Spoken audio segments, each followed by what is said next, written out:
So, this guy is a zombie. No one knows his age or how long he's been gone. He only remembers that one summer day, the whole world just went crazy with a zombie breakout. The apocalypse, you know? It all happened so fast he got bitten before he could escape. Ever since then, he'd just been chilling with the other zombies, kind of just part of the big group. Then one day, humans showed up. They had all these weapons, guns and missiles, and they totally wiped out the zombies. Some of the zombies got burned for fuel, and some were even forced by the humans to become perpetual energy machines, powering the human cities. Zombie never really got why zombies had to eat people, or why humans were so set on getting rid of them all. But he knew one thing: to keep going, he had to get way stronger. That's when he totally changed his life. Every single day, he was intense about fitness. He lifted weights, ran, swam, and jumped. He even ate protein powder for every meal. At night, he'd still be doing cardio. Eventually, Zombie became super powerful, almost unstoppable. Despite all that, he still had this big wish. He wanted to be buddies with humans. To make that dream come true, he started doing heroic stuff. Once, he saved some human kids from a massive fire. Another time, he stopped a speeding train with just one hand, preventing it from crashing into a family. To help his group get along better with people, he gathered all the zombies in an abandoned city. He made a rule that they had to eat eggs every day instead of consuming human flesh for protein. However, today was a bit of a setback. Zombie was at the supermarket grabbing eggs when he saw that his subordinate, Agu, was on a new wanted poster. At the same time, two reporters were secretly filming nearby. They didn't believe the masked guy, who they thought was human, could actually lift an airplane. But what happened next totally blew their minds. Zombie casually lifted a whole truck with one hand. Then, he jumped straight up, broke through the atmosphere with the truck, orbited the Earth, and finally landed right in his territory. The other zombies went nuts seeing him, but two young zombies were a little confused and asked why he didn't just drive the truck over. Zombie replied coolly that he didn't have a driver's license. Meanwhile, the various boss-level zombies inside were getting restless, but when Zombie opened the door, his crew immediately snapped to attention in two neat rows. Zombie slapped the wanted poster onto Agao and demanded to know why the humans wanted him again. Agao stammered an explanation, saying he just couldn't control himself when he saw humans. He pointed out that while their numbers were growing, they kept having to move their base to stay clear of humans. Another zombie, Varmint, suggested they should just start a conflict with the humans, complaining that his chainsaw was starting to rust from disuse. But just as Zombie was about to warn them about how terrifying humans could be, a huge roaring sound filled the sky. It was a military transport jet that had shown up right above them without anyone noticing. Inside the jet, the commander was this really sharp young woman. The president was also there, looking intensely at the data screen. Two subordinates reported that everything was set and they could proceed whenever the order was given. The girl tilted her head slightly and asked about the payload. It turned out the plane was carrying an armed nuclear warhead set to go off in 20 minutes. Down on the ground, Zombie immediately sensed the major danger. Varmint's eyes flashed and he was ready to rush up and battle them until the very end, but Zombie quickly stopped him, explaining that Varmint always lost control around humans. He ordered everyone to evacuate the other zombies first, saying he would take care of the humans himself. Soon after, several armored trucks slowly rolled into the area. Their job was to look for any civilians on the ground and get them out. Just then, the military jet's door suddenly opened. A young man, completely decked out in gear, stood there, facing the huge crowd of zombies below. He wasn't scared at all. In fact, he boasted that he'd take down a boss zombie if one appeared. Meanwhile, somewhere else, a man in a white robe was watching the whole thing on a screen. He noted to himself that the young man looked like he was from the Beyonders Academy. He smiled slightly, saying he wanted to have some fun with them. After that, he hit a red button. Immediately, a cage full of people dropped from the sky and landed right in the middle of the zombie crowd. At the same time, the human rescue team detected signs of human life and slowly moved forward with their weapons ready. A person in the rescue team pointed and wondered why a certain zombie wouldn't go down. They were looking at two young, shaking zombies huddled together, with Zombie standing right in front of them. Suddenly, the squad leader aimed a rocket launcher. The rocket flew fast and engulfed Zombie in a huge explosion in flames. Then, someone else suggested that the figure wasn't a zombie but actually a Beyonder, the masked hero who had been helping people lately. Hearing this, the squad leader was totally confused. He realized he had hit the wrong person. As the smoke cleared, Zombie stood there completely unharmed, scratching his head with a bewildered look. At that moment, the president on the military jet reported that a boss zombie had been detected and ordered the marshal to head to Zone B to intercept it. As soon as she finished speaking, the marshal leaped out of the military jet, dropping 100 meters through the air. While the rescue team started getting the civilians out, the man in the white robe was getting ready to cause more trouble. He observed that they had rescued almost all the civilians and admitted they shouldn't underestimate the heroes. The man smiled slightly and tilted his head, suggesting they should give the rescuers something interesting to deal deal with. The man with green hair instantly got the message. Soon, under his control, one of the zombies in the crowd started a terrifying transformation. Before long, that zombie had turned into a terrifying, mindless monster. Zombies sensed this change from a distance. Just then, the rescue team squad leader suddenly ran toward Zombie. While Zombie was still looking confused, the squad leader quickly grabbed him and ran back to the vehicle, saying saving a life was the priority. After tossing Zombie inside, the squad leader told the driver to go fast. Inside the armored vehicle, a girl asked Zombie why he always wore a zombie mask. Zombie looked nervous, unsure how to respond. Meanwhile, the other part of the rescue team ran into serious trouble. The newly mutated zombie lifted a whole bus and violently threw it at them. Luckily, the marshal showed up just in time and sliced the bus in half with a single strike. The crowd cheered, recognizing him as the marshal from the academy's swordsmanship department, saying they were saved. The marshal instructed them to quickly take the civilians and leave, assuring them he would handle the rest. Back at the evacuation center, the squad leader wanted a report on the situation at the site. Zombie, listening to the commotion, thought he recognized the voice of the mutated zombie. It sounded like his subordinate, Little Nine. The girl next to him turned to comfort him, but he had already slipped away. The mutated zombie suddenly let out a gut-wrenching scream. The marshal seemed to feel its pain. As the zombie lunged at him, the marshal drew his sword and made a simple crosscut. Numerous cracks appeared all over the zombie's surface. With a loud crash, it broke into countless pieces. However, just when he thought he was done, footsteps interrupted his thought. The marshal turned and saw that Zombie had somehow arrived right next to the shattered zombie. Zombie said apologetically that it wasn't the zombie's fault and explained that they simply couldn't control themselves. Hearing this, the marshal instantly assumed Zombie was one of the enemies and raised his sword to strike him. But in the next second, the marshal was somehow stripped of his clothes and left hanging on a utility pole. The short-haired girl on the military jet noticed something was wrong, reporting that the marshal's vital signs were dropping fast. The president was shocked, realizing the marshal had been defeated. She panicked, knowing they couldn't detonate the nuclear warhead yet because the civilians hadn't all been evacuated. Furious, the president blurred out of the military jet in a flash. Another swift figure appeared in the sky. It was the operations commander. She quickly drew her sword and slashed it at Zombie. But in the next second, her white blade shattered on impact. The president stared in disbelief, and Zombie looked even more confused. Her eyes widened in surprise as she wondered out loud what that thing was made of. She quickly jumped back several meters. Zombie, feeling overwhelmed by the sudden appearance of this president, nervously offered another apology. Hearing the zombie speak, the president was hugely shocked, concluding he must be some kind of powerful mutant or variant. But she decided a zombie was still a zombie and drew a second sword, declaring that since that was the case, she would have to use a special enchanted blade meant for stronger opponents. Zombie was shocked by her actions and cried out for her to wait, but before he could finish, the president charged at him at top speed. However, her strike missed completely. Zombie reappeared behind her, having easily avoided the attack. She reacted instantly, doing the same maneuver but now upside down in the air behind him. She then performed a full 360-degree spin, using her technique called the red blade cleave. In an instant, everything the red light touched was neatly sliced in two, including the buildings on either side. Under such a powerful attack, Zombie just bent over and easily dodged it. The president was frustrated and shouted that he was toying with her before charging again. Meanwhile, the civilian evacuation was almost finished, and even the marshal, whom Zombie had knocked out, was loaded into a vehicle. The assistant on the military jet urgently radioed the president, telling her to retreat fast. Engaged in the intense clash with Zombie, she had no time to listen. In just a few moments, the human and the zombie had covered nearly half the city. Zombie had spent the whole time just avoiding the president. She yelled at him, asking why he was running. Zombie, confused, said it was because she was just going to slice him. Seeing she couldn't catch him, the president immediately activated her second technique, Ido Level 2. A large amount of white steam suddenly burst from her mechanical calves. Once the charge was complete, she shot out at incredible speed, instantly appearing behind Zombie and then unleashed her most powerful move. In just a moment, both landed back on the ground. The president thought she had dealt with Zombie and was contacting the military jet for pickup. Just then, the mysterious man in the white robe started to make his move again. The civilians had all been saved, but the white-robed man revealed they still had a spy on the aircraft and planned to use him. Just as everyone was celebrating the successful rescue, the spy on the military jet suddenly opened the nuclear warhead launcher and pressed the button without hesitation. In the next second, the nuclear warhead dropped from the military aircraft. By then,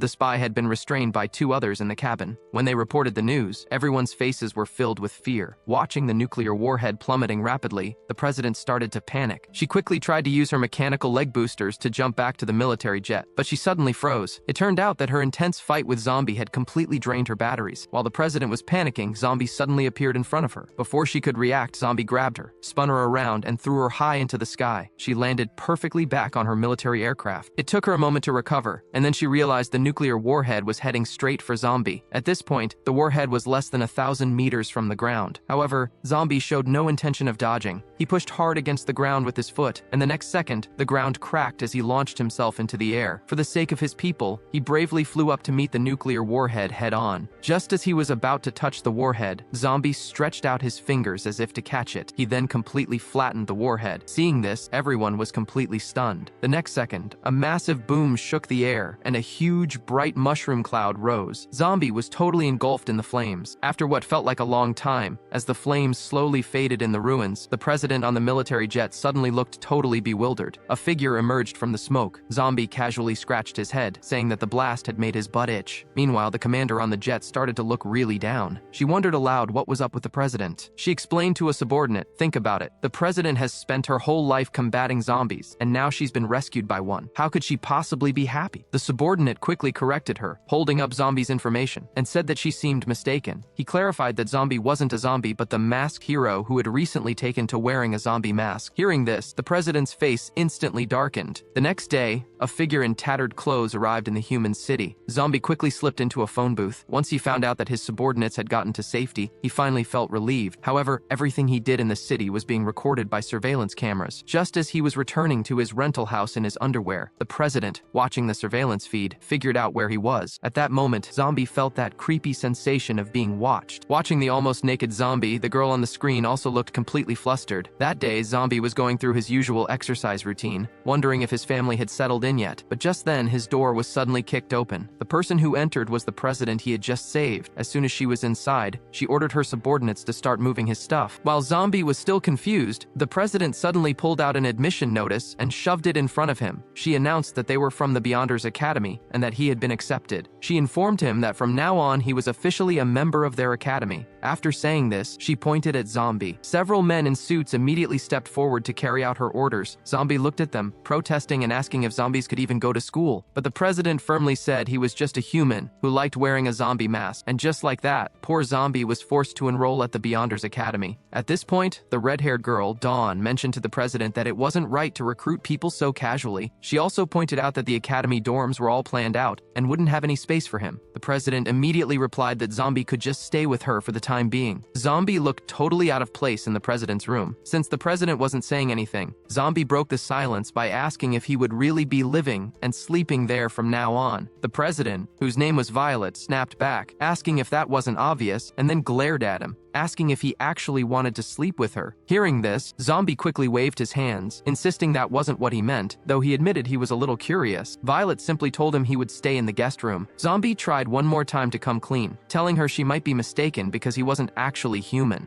Violet ignored him and started messing with her lower leg. As Zombie watched, puzzled, she detached her own leg. She explained that she had cut off her legs herself. It turned out that when Violet was young, her village had a zombie outbreak. Not only did her parents turn into zombies, but they bit her lower legs. To survive, she had to cut off her own legs, and she had personally finished her parents who had become infected. From that day on, Violet swore she would eliminate any zombie she ever saw. Hearing this, Zombie quickly kept the truth about himself being a zombie totally quiet. When Violet asked what he had been about to say, Zombie quickly pretended she must have misheard him, insisting he hadn't said a thing. To stop the awkwardness, Zombie quickly changed the topic and asked what the Beyonders Academy was all about. Violet explained the history. It had been over 1,000 years since the zombie breakout. To keep humanity going, their ancestors had started the academy to train people to handle the infected. Hearing this, Zombie couldn't help but remember what he looked like when he first turned. He hadn't realized a whole millennium had passed. Violet told him he needed to show up at the academy tomorrow. She warned him that if he tried to run away, they would definitely investigate why he was trying to leave. She then introduced herself, saying her name was Violet, and that someone named Dawn would show him around the next day. Zombie wondered if he already knew this human. He was so deep in thought that he jumped when Dawn, the red-haired girl, greeted him. This startled Dawn, and she immediately started telling Zombie off. She then marched into the academy, saying it was time for the entrance exam. Zombie quickly jogged to catch up, asking if he really had to take an entrance exam. It turned out that all the students at the academy had special abilities, and if someone didn't meet the standards, the academy wouldn't let them in. Soon they arrived at the examination area. The square was already packed with hundreds of new students, each one looking pretty odd in their own way. Since there were so many people, Dawn had to climb up and sit on Zombie's head just to look around. Zombie asked if his previous act of lifting an airplane meant he didn't have to take the exam. Dawn replied that lifting planes was considered a very common ability there, and that nobody paid attention to the news. An older man with a wooden leg slowly walked toward the stage. He introduced himself as the examiner, but said they could call him Chen, the sports department's president. He explained that the academy had been around for centuries and had trained many talented people. He said he hoped they would all train hard like the students before them and become excellent. A student then asked what would happen if a zombie managed to sneak in among the students. Chen replied, very casually, that they would of course chop it into pieces and subject it to a public castration. Hearing this, Zombie felt a shiver run down his spine. Then it was time for the entrance exam. The first test was a speed competition. At the sound of the starting shot, the students shot forward like arrows. In just 3 seconds, one student had already completed a whole lap around the track. Zombie, still standing there, looked completely confused. Soon, it was time for the second test, which was shooting. Dawn raised her gun with style and fired several bullets instantly. In the next second, all the dummy heads on the targets were shot off. To avoid giving away his true nature, Zombie made sure to be cautious and keep a low profile. His scores in every test were just barely above the passing mark. For example, when others had to run 100 meters in under 10 seconds to pass, he ran it in 9.5–7 seconds. When others had to throw a shot put over 80 meters, he threw it exactly 80.1 meters. Despite his efforts to blend in, Zombie's actions still caught the examiner's eye. Chen looked at the data in his hand, deep in thought. He noted that Zombie's scores were just above the passing mark in all subjects, but the president of the swordsmanship department had told him Zombie was very powerful. He wondered if Zombie was deliberately pretending to be weak. Soon, the next test arrived, javelin throwing. A red-haired young man put all his strength into the throw. The javelin shot out incredibly fast and instantly hit the lower body of a target dummy. Zombie felt another chill down his spine. He saw that the javelin had pierced through 3 zombie targets. Even then, it didn't slow down, finally embedding itself in a road sign 32 kilometers away. After the red-haired man finished, it was Zombie's turn. As he walked past, the red-haired man looked at Zombie with obvious dislike. Zombie didn't react much and stepped forward to pick up the javelin, planning to throw just enough to pass. But at that moment, Chen suddenly stopped him. This immediately drew the attention of many people watching. Chen addressed Zombie, saying he was the one the swordsmanship department president had vouched for, claiming he was very strong, yet his scores were always just passing. Chen asked if Zombie was hiding something. He pointed out that everyone else was giving it their all, and by deliberately holding back, he made Chen wonder if Zombie wasn't actually a person.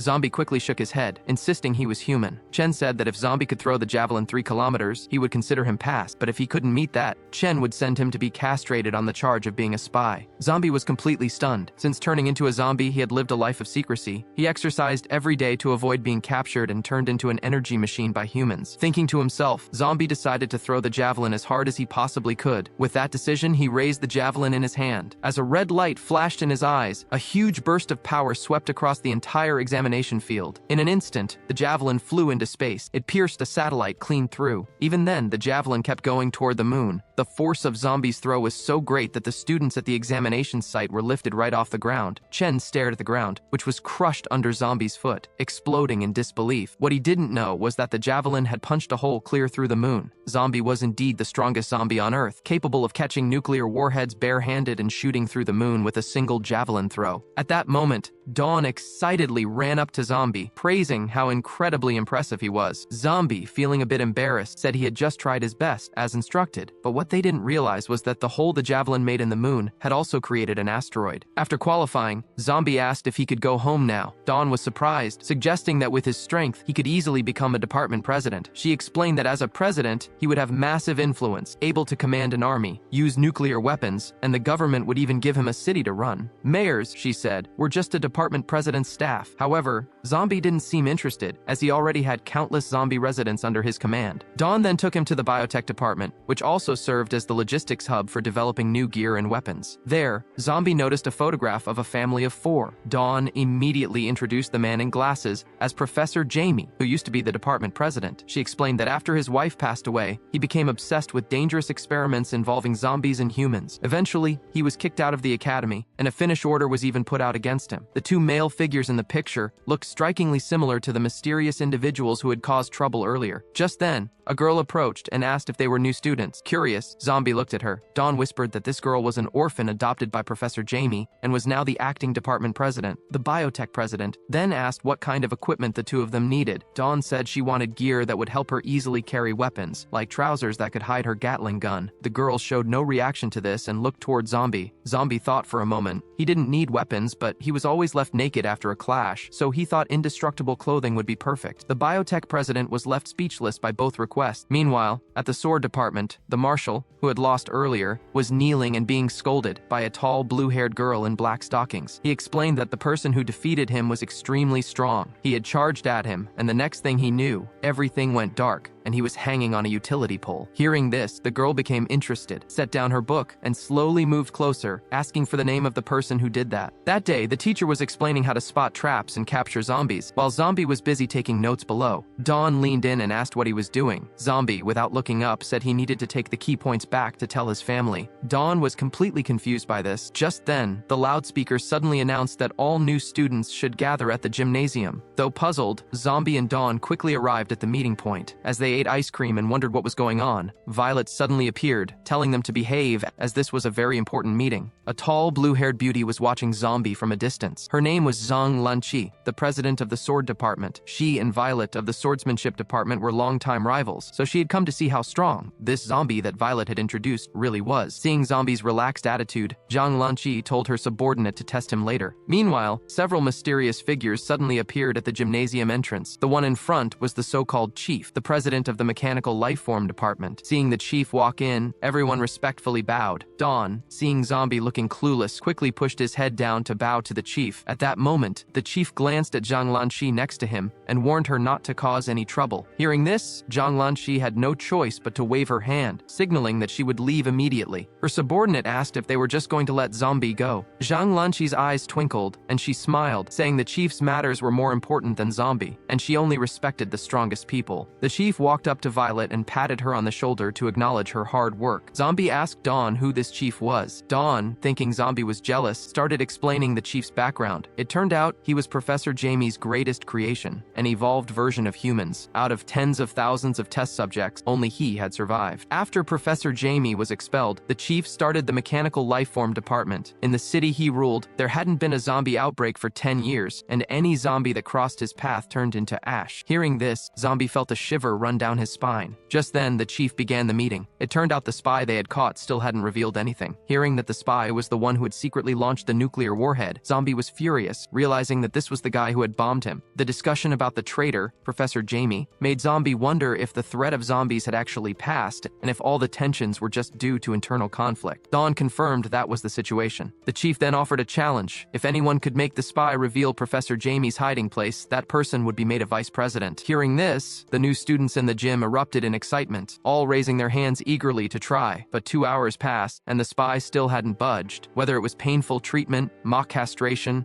or any other kind of torment, he just wouldn't talk. The scene had even become bizarre, with some students banging drums and gongs, and others even trying to recite religious scriptures. Violet had a major headache watching all this. She asked Zombie if he had a way to make the spy speak. Immediately after, Dawn raised her hand and volunteered Zombie. Surprisingly, Zombie stepped forward and agreed to try to make the spy talk. This move stunned Dawn. Zombie had always kept a low profile, so why was he suddenly taking the initiative? It turned out Zombie wanted to find out from the spy why his subordinates were suddenly losing control. Soon, Zombie arrived at the room where the spy was held. The spy glanced at Zombie without any fear and then turned his head away, telling him to bring whatever kind of torment they had. But after waiting a while, Zombie just stood there silently. The spy taunted him, asking if the school had no one else to send, mocking Zombie and saying he wasn't even afraid of castration. So was Zombie just trying to tickle him? Zombie didn't get angry, but calmly told him to stand up. As soon as he said it, the spy actually stood up obediently. The onlookers were completely shocked, wondering how he had managed that. As it turned out, Zombie had quickly made a small cut on the spy's arm and implanted a zombie virus into the wound. The virus spread rapidly, quickly taking over the spy's entire brain. The spy became instantly obedient, not only telling Zombie his own name but also complying with every question Zombie asked. At that moment, Dawn and Violet were completely speechless. They hadn't expected Zombie to have the ability to control other people's minds. Zombie then asked the spy why those zombies, who were normally very gentle, had suddenly started losing control. The spy revealed that Professor Jamie had scattered a kind of drug over the city, and any zombie that touched it would go totally crazy. He said Professor Jamie was then ordering them to clash with the Beyonders Academy folks to gather data. Zombie asked why he would do such a thing. The spy just said he didn't know the exact reason, only that Professor Jamie was collecting data to achieve something even bigger. Finally, he gave up Professor Jamie's hiding spot, 500 meters underground in H City. Zombie suddenly turned away, and speaking in the zombie language, told the spy that he had implanted a virus in his brain, and that he could trigger it to end his own life. As soon as Zombie finished, the spy numbly agreed and then passed away. When Zombie walked out of the interrogation room, everyone looked at him in total horror. Even Violet got cold sweats. However, Zhang Lanqi, the president of the sword department, watched him with definite interest. Up on the stage, the chief clapped and said Zombie did a great job, acknowledging that the younger generation was definitely taking over. After that, the chief asked Zombie to come with him to register as a vice president. Zhang Lanqi looked confused, wondering aloud when vice presidents had to register for their position. Watching Zombie slowly follow the chief toward the back door of the gym, Zhang Lanqi couldn't help but follow along with her subordinate. Meanwhile, 500 meters underground in a ruined city, someone reported to Professor Jamie that their spy had confessed. Professor Jamie wasn't panicked at all and just told them to let the academy come. His green-haired subordinate was shocked, pointing out that those people weren't easy to deal with. Professor Jamie, however, calmly walked over to his experimental equipment. He said it was actually good they were coming, since the experiment was almost done anyway, and he wanted them to witness a historic moment, the birth of a new life form. The scene jumped back to the academy, where the chief had taken Zombie to a derelict industrial area. At this point, Zombie was puzzled, asking why they were going somewhere so abandoned when they were supposed to be registering him. The chief then asked Zombie when he had learned to speak human language. Zombie was visibly stunned, but before he could reply, the chief suddenly turned and fired his arm cannon right at him. With a loud bang, Zombie's head was completely vaporized by an energy beam, which nearly hit Zhang Lanqi, who was secretly following them. Zhang Lanqi's subordinate noted that the chief's tachyon cannon was terrifying. The chief, looking at the headless zombie, felt smug, saying he didn't know how zombies sneaked into the academy, but zombies were weak to head trauma, and Zombie had the misfortune of running into him. While the chief was feeling pleased with himself, the previously motionless zombie suddenly zipped toward him, grabbing the chief's neck in the next second. With a crash, the chief was slammed into the wall. Just then, several robots flew down from the sky and started intensely attacking Zombie. Zombie quickly fought back and attacked the robots, giving the chief a chance to put some distance between them. But the chief was shocked by what he saw. Zombie, now headless, was absolutely crushing all the robots in the arena with just his bare hands. After Zombie took care of all the robots, the chief was astonished, wondering what kind of creature this was. A headless zombie that was still so strong. Zhang Lanqi and her subordinate, hiding nearby, were also totally dumbfounded. Zombie then launched himself forward with massive force, and in the next second, he was right next to the chief. Surprisingly, the chief was fast too, dodging Zombie's strikes while still managing to counterattack. His particle cannon shot missed Zombie, who quickly ducked. The chief was overwhelmed, wondering how this guy could still be so quick without a head, but there was no time to think, as Zombie's fist was already flying toward him. In a tight moment, the chief quickly zipped backward, flashing dozens of meters away to create space. Zhang Lanqi's subordinate worried about the chief, but Zhang Lanqi knew the chief was just starting to get serious. Meanwhile, Zombie suddenly transformed. His head, which had been destroyed, inexplicably grew back. Seeing this, Zhang Lanqi and her subordinate were completely baffled, asking what kind of creature he was. Zombie calmly suggested they talk, saying he genuinely didn't want to harm the chief. The chief, feeling the small mark Zombie had left on his neck, slowly started to remove his outer clothes, asking if Zombie wanted to control his mind too. He said Zombie was out of luck. Just then, a robot flew through the air. As it was about to reach the chief, it broke apart and immediately attached itself to the chief. As the white fog faded, the chief was covered in mechanical armor. He declared that he was a mechanical life form and never talked to zombies. He told Zombie he should feel honored to be the first person to see him in this form. After saying that, the chief charged at Zombie with incredible speed. In an instant, Zombie was kicked hard in the chin. Before Zombie could even hit the ground, the chief zipped underneath him and delivered a powerful punch to his chest. The huge force sent Zombie flying 100 meters into the air. The two spectators were speechless, asking if this was the chief's true power. The chief then quickly flew above Zombie and unleashed a barrage of blows that bounced Zombie around in the sky like a pinball. After pummeling Zombie with countless punches, the chief decided he'd done enough. He teleported in front of Zombie and violently stomped him down into the ground. Just as Zombie hit the ground, the chief landed, and his chest suddenly glowed with red energy. In the next second, a powerful energy beam shot out at Zombie, strong enough to destroy the surrounding buildings. The chief finally stopped, taking a breath, and decided that Zombie must be completely destroyed now. now. But as the smoke cleared, Zombie walked out, completely unharmed. The chief was in utter disbelief. At that moment, Zombie suddenly let out a massive roar toward the sky, and the terrifying force nearly knocked Zhang Lanqi and her subordinate, who were hundreds of meters away, off their feet. The chief's mech suit cracked instantly from the sheer pressure. As Zombie stopped roaring and slowly turned around, the two people watching the fight were absolutely terrified. Zombie had transformed into his second form. This change caused all kinds of weird weather phenomena. A typhoon started swirling furiously around Zombie, even affecting the sky over the whole city. Dawn, seeing this from a distance, was completely stunned, while Zhang Lanqi, who was right there, was so scared she could only stutter. As everyone was confused, Zombie, still in the abandoned area, said he had given them enough chances to settle this peacefully by talking. The chief was momentarily stunned, but just as he was about to talk back, Zombie suddenly tilted his head and gave a wicked smile, asking him how he would like to perish. This eerie scene terrified Zhang Lanqi and her subordinate, who noted that not only had Zombie's appearance changed, but his personality seemed different too. The two immediately decided to run away at high speed, prioritizing their safety. However, the chief, still standing his ground, didn't consider his situation at all, arrogantly claiming that no zombie had ever scared him. With that, he aggressively challenged the transformed zombie to battle. Meanwhile, Zhang Lanqi and her subordinate, who had gotten quite a distance away, thought they were safe when a figure suddenly zoomed past them. They were shocked to see that the chief had been smashed by Zombie's punch. Before they could react, Zombie had already teleported right in front of them. The chief frantically called for his robots, but before they could arrive, Zombie blasted them, causing another explosion. Zhang Lanqi and her subordinate, still airborne, were also knocked down by the shockwave. The chief desperately shouted at them to help finish that dangerous zombie, but Zhang Lanqi had no intention of getting involved, angrily asking why the chief had provoked it in the first place. The three then scattered in different directions. However, Zombie, watching them, didn't move. Instead, he raised his right hand and violently plunged it into the ground. The next second, the previously calm city began to shake. Zhang Lanqi, who was still trying to escape, was suddenly shocked when a concrete road unexpectedly shot up and blocked her path. The chief nearby was also hit by the suddenly emerging road. It turned out that Zombie had actually lifted the entire new city that was under development. Everyone who saw this was dumbfounded, wondering what on earth was going on and if there had been an earthquake. Dawn, watching from afar, could hardly believe she was seeing a deserted city being lifted into the air. At that moment, Zombie on the battlefield suddenly exerted his strength. With a loud bang, he moved incredibly fast toward the chief. In an instant, Zombie placed a hand on the chief's forehead, wearing a wicked, mischievous smile. He asked the chief if he was scared now, noting that while he couldn't control robots, it looked like the chief's brain wasn't made of machinery. While gripping the chief's head, countless zombie viruses instantly took over the chief's entire brain. Zombie then pulled out some memories from the chief's mind. Surprisingly, the seemingly unbeatable chief was also a sad figure. At the age of 5, his parents had passed away in an accident. Afterward, he was captured by Professor Jamie for human enhancement experiments, meaning almost everything below his head was no longer normal. Seeing this, Zombie couldn't help but feel sorry for him, wondering if living like that didn't make him more of a walking corpse than the zombies. He loosened his grip and unexpectedly let the chief go. Watching from below, Zhang Lanqi quickly rushed over to catch the chief, who was barely alive. She was also terrified, realizing Zombie also had the ability to read memories. Later that night, Zombie hurried back to his dorm, packing his bags and thinking about how he had again failed to control his emotions. Now that he had revealed his true power, it was best to run away. But just as he was about to leave with his bags, Violet suddenly appeared and stopped him. Zombie felt helpless. He truly was a kind-hearted zombie who really disliked conflict. But for his freedom, he turned around and charged at Violet. However, at that moment, she held up a letter of appointment, saying that from today onward, he was officially a vice president of the Beyonders Academy. Zombie was utterly baffled, but the appointment letter in front of him looked real. He asked if the chief had stamped the seal himself, and if he hadn't said anything else. Violet tilted her head slightly, and said the chief had only mentioned that Zombie was a very good human. Meanwhile, on the other side, when Zhang Lanqi learned that the chief intended to keep Zombie, a look of shock appeared on her face. However, the chief stated that whether Zombie was a zombie or a human didn't matter anymore. The main thing was that he could help them catch Professor Jamie. The chief then asked Zhang Lanqi about the preparations for the operation. Hearing this, Zhang Lanqi confirmed everything was ready, and they could leave immediately. She said she hoped they could successfully capture Professor Jamie this time. The scene switched to an abandoned town, where Varmint furiously yelled that their king had been captured by humans and asked what they should do if the humans took him from them. The zombie underlings shouted they would finish the humans and rescue their king, though some insisted their king couldn't possibly be captured. After a few calm days, an aircraft carrier suddenly appeared at sea. the chief stood in the command center, shouting into the microphone that they only had one chance and absolutely had to capture Professor Jamie. Soon, they arrived at the ruined city where Professor Jamie was hiding. Zombie and Dawn casually strolled through the city as if they were just window shopping. Just then, a group of human armed forces suddenly appeared. As soon as they saw Zombie, they all snapped to attention and saluted him. This action completely confused Zombie. A captain stepped forward and reported that starting today, the 56th Regiment, consisting of 120,000 people, would follow Vice President Zombie's orders. In an effort to catch Professor Jamie, the chief had actually given Zombie a whole group of human troops to command. Looking at the 120,000 soldiers now under him, Zombie jokingly asked if they would even end their own lives if he told them to right then. As soon as he finished speaking, a soldier immediately pulled out a hand grenade and yelled that it was an honor. Sir, Zombie was completely baffled and started shouting that it was only a joke. However, at that moment, a voice interrupted his thoughts. Someone was saying he didn't understand why they had put such a newbie in charge of such an important strategic position and advised Zombie to hide behind them later to avoid being accidentally hurt. Zombie asked if they were the two heads of the Steel Blade Department from Stainless Steel Academy. Meanwhile, on the aircraft carrier, a young man in armor scoffed. This was Chief Gang of the Stainless Steel Academy. He asked if the Beyonders Academy had no one left to send a rookie to guard such a key strategic point. Violet shot back that he was asked there to help, not to pry into their business, and confidently added that Zombie could beat him until he cried. This comment left the chief of the Stainless Steel Academy completely dismissive, though he mentioned he had already sent reinforcements anyway. Meanwhile, in Professor Jamie's underground control room, a subordinate reported that everyone had entered the city. Ming-Ji replied with a wicked smile, telling them to release the zombies. After he pressed a button, countless zombies immediately surged toward Zombie and his group. At that moment, the green-haired subordinate suddenly noticed something strange mixed in with the zombie horde. It turned out that Varman had gathered the zombies to attack the humans, but the next day, only one person followed him, and after handing Varman a can of gasoline, he scurried off, mentioning that he didn't dare defy the king's orders. Hearing this, Varman helplessly said they just wouldn't let the king know about it. He called the others cowards, claiming he could finish all the humans by himself. But just then, he curiously took a sniff of a green capsule floating in the air. Seeing this, the green-haired subordinate was immediately overjoyed. He hadn't expected this zombie to have such high attributes. The green-haired subordinate burst into laughter, telling Varmint to show him how strong he really was. Meanwhile, on the ground, the weaker zombies were quickly wiped out. Zombie looked at the zombie casualties in front of him and asked if these weren't from his group. Dawn quickly turned her head, giving him a look that said, "I don't know anything." Just then, the president of the Steel Blade Department walked up and mocked them, telling the weaklings to go home to their mothers and stop getting in the way. But before he could finish, a series of roars came from a distance. Everyone looked over and saw Zombie's subordinate, Varmint. Zombie was confused, asking what Varmint was doing there. Varmint didn't answer, but instead chugged the gasoline in his hand. Dawn was completely shocked. Suddenly, Varmint pulled the cord on his chainsaw, and the roaring sound of the engine filled the entire area. Varmint roared at the sky and charged furiously toward the group. The nearby buildings started to crack, and Dawn, who was directly in his path, was blown away. Zombie, however, stood completely steady and unfazed. Dawn screamed in terror, asking what that guy was. At that moment, the totally out-of-control Varmint yelled that he was going to wipe out all the humans. The president of the Steel Blade Department suddenly got interested, saying, "Not bad, finally a decent zombie." Meanwhile, Zombie was dragging Dawn away in a desperate run.